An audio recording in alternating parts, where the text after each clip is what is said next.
skor. Jadi ini mengevaluasi 2020. Ya, alhamdulillah Sumsel kan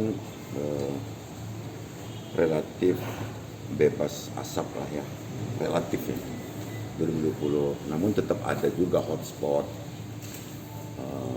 yang terdapat di Sumatera Selatan karena ketidaksabaran untuk membuka lahan atau pembersihan karena membakar. Ini yang sering membuat kita jadi sibuk. Ditambah lagi monitoring hotspot itu bukan monitoring api, ini berulang-ulang saya sampaikan, tapi monitoring titik panas. Maka deteksinya suka nggak akurat. Kadang-kadang orang bakar genteng jadi hotspot, bakar batu bata jadi hotspot. Lebih parah lagi pernah ditemukan di Muara Enim kan orang bakar lemang. Orang bakar lemang ternyata orang petugas sudah mencari titik apinya, ternyata orang itu akurasian yang ditingkatkan. Kedua,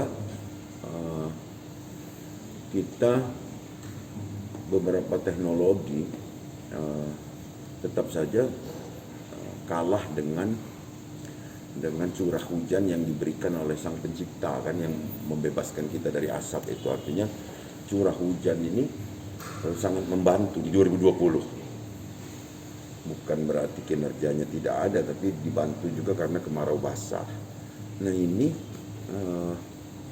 untuk mengantisipasi 2021 tadi rapor dengan Menko Polhukam dan beberapa menteri, Mendagri, LHK, Menteri Desa, untuk kita lebih fokus dengan Panglima TNI juga untuk membuat TMC, teknologi modifikasi cuaca, itu yang akan menjadi andalan. Nah, terus diharapkan untuk kita lebih awal menetapkan siaga darurat, jangan nunggu ada hotspot baru siaga. Jadi di Maret ini kita sudah siaga, di Maret ini kita sudah tetapkan sebagai siaga karhutla itu. Dan ternyata baru provinsi kita yang memberikan bantuan ke kabupaten kota. Kalau kita lihat laporan 7 gubernur tadi kan, baru provinsi Sumatera Selatan lah yang memberikan bantuan keuangan untuk pencegahan karhutla ini kepada kabupaten kota. Pak, kenapa penetapan April kan biasanya sudah ada hotspot. Jadi sebelum ada hotspot kita lebih berantisipasi karena kita mempersiapkan segala sesuatu. Dan ini sudah sepakat dengan Kapolda, boleh dicek. Nanti kita akan aplikasi tentang pantau karhutla ini di pusatnya di Polda, nanti connect ke Pemda, Pemprov, Kabupaten Kota, Kajati, dan Pangdam. Jadi nanti pusatnya kita taruh di Polda. Kalau di Riau ada Lancang Kuning, kita ini lagi diskusi nama tadi apa, aplikasi Songket atau Tanja.